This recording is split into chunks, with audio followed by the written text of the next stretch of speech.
The episode opens with Jin-Woo being abruptly woken by a call from Gina. Her sharp tone highlights his laziness, and he discovers it's already 2 p.m. Gina reminds him of her parent-teacher meeting, sending him into a panic. Later, Jin-Woo arrives at the meeting looking unusually polished. Gina is surprised and teases him about his appearance, but he brushes it off, explaining he wanted to make a good impression. Walking through the school halls, Jin-Woo becomes the center of attention, with girls whispering about him. Gina jokes about setting him up with someone, but Jin-Woo quickly shuts her down. During the meeting, Gina's teacher praises her as a role model with a bright future in medical school. However, she advises Jin-Woo not to pressure her too much. When the teacher asks what he'd do if Gina wanted to become a hunter, Jin-Woo firmly states, "Not happening." The teacher nods, then asks for a favor from him. Later, Jin-Woo meets Suni, who's startled to see him. She quickly realizes he's there to dissuade her from hunting. Unfazed by her defiance, Jin-Woo calmly explains the harsh reality of an E-rank hunter's earnings. Frustrated, Suni accuses him of nagging and throws his own E-rank status in his face. Jin-Woo surprises her by inviting her to follow him instead of arguing further. Meanwhile, in Japan, Jinul welcomes Donggu with a sarcastic exchange. Jinul directly questions Donggu's intentions, suspecting he's back to meet 2 specific people, Jin-Woo and Leo. Donggu hints at handling unfinished business and urges the surveillance team to look the other way. Jinul, unfazed by Donggu's threats, coolly states he's just doing his job. Elsewhere, Guild Master Choi and his team return from Mijo Island with captured monsters. Choi briefs the Hunter Association chairman, warning that the creatures are repeatedly trying to cross the sea to the mainland. Gunny vows to do whatever it takes to prevent disaster. The scene shifts to Jin-Woo meeting Sang and Song-yi. Surprised by Jin-Woo's call, Sang wonders about his sudden interest in training. He introduces a nearby C-level gate and explains the raid lineup. 1 A rank, 5 B ranks, 2 C ranks, and 2 E ranks. Jin-Woo, displeased with the large team, had hoped to show Song-yi the harsh realities of dungeon raids, not a field trip.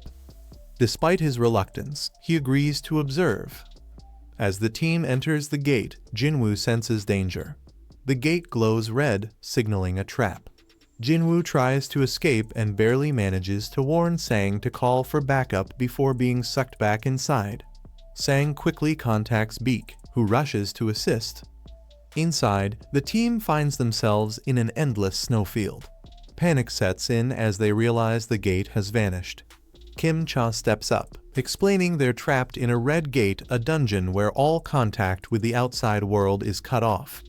Jin-Woo calmly adds that their only way out is to defeat the boss or wait for the dungeon to collapse. He also warns that the place is crawling with magical beasts. Suddenly, arrows rain down on them, killing one hunter instantly. Jin-Woo reacts quickly, catching a second arrow aimed at Song-yi and shielding her. She's stunned by his reflexes.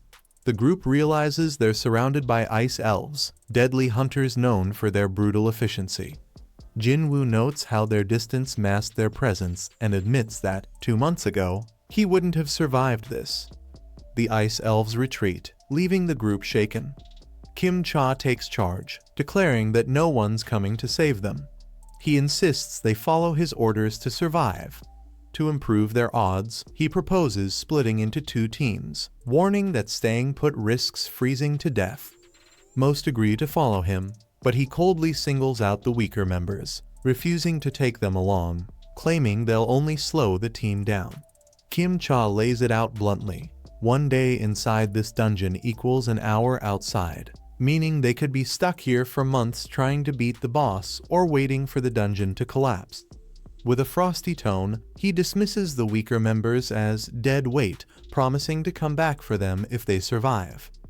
One girl from the group decides to stick with Jin-Woo, much to Kim Cha's annoyance.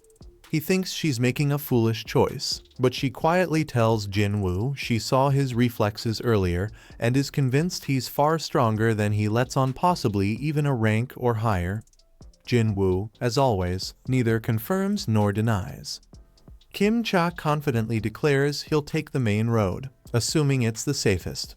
Jin-Woo suggests leading his group through the forest instead. Later, Kim Cha's group finds claw marks on the trees, and he smugly announces they're in Ice Bear territory. He scoffs, predicting the E-rank group will meet their end soon. But then, Ice Bears attack his team. One charges, but Kim Cha blocks it with his shield and cleaves it in half with his axe. Without missing a beat, he moves to take on the others. Meanwhile, Jin-Woo's group also spots claw marks.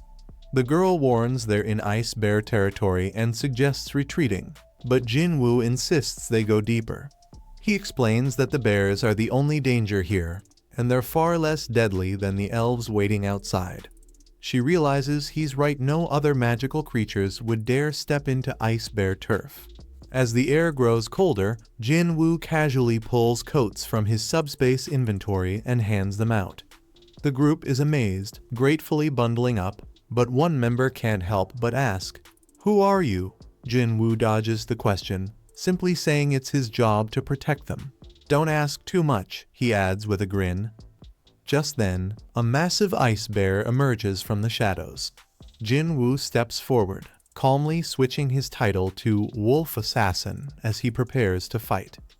Outside, Beak studies the ominous red glow of the gate. He knows this is bad news and doubts anyone but top-tier hunters could survive inside. When Sang mentions that Jin-Woo entered, Beak raises an eyebrow, asking his rank. Sang replies, "Technically, E rank, but he might have reawakened." Beak doesn't hold out much hope for Jin-Woo. Dong-Su arrives, and Beak isn't thrilled to see him. "Weren't you supposed to be in America?" he asks. Dong-Su ignores the question and immediately demands why an E-rank hunter like Jin-Woo was led into the gate. He scoffs at the situation, lamenting that Jin-Woo will likely die before he ever gets to meet him. Inside the gate, Jin-Woo finishes off the last ice bear, earning a level up while his team stares at him, slack-jawed. The girl mutters, "Who is this guy?" But Jin-Woo remains tight-lipped. Later, as the group roasts bear meat over a fire, they marvel at Jin-Woo's strength. The girl warns them not to get too comfortable where there's a pack of bears. There's bound to be a lair nearby. Jin-Woo stands at the entrance of the ice bear lair, ready to let his shadow army stretch their metaphorical legs. With a commanding wave, he summons them, watching as they rush into battle. The shadows slice through the bears like butter, but a few of the beasts aren't going down without a fight, tearing into the army. No worries, though Jin-Woo's mana regenerates his troops faster than a snooze button on a Monday morning. The shadow mages pull their weight, hurling spells with precision. Jin-Woo nods in approval, impressed but also grumbling internally about the mana drain. Just as he's getting comfortable, the ice bear boss emerges, a hulking mass of fur and fury. With one devastating move, it obliterates the entire shadow army, draining Jin-Woo's mana reserves like a leaky faucet. Out of options, Jin-Woo summons his ace, Igris, the Shadow Knight. Calm, collected, and oozing confidence, Igris steps forward. The boss charges, but Igris sidesteps like a seasoned matador, delivering a surgical slash that leaves the bear staggering. In its final, desperate attack, the beast lunges, but Igris ends things with a clean, no-nonsense beheading. Jin-Woo watches, thoroughly impressed, reminiscing about their earlier sparring match.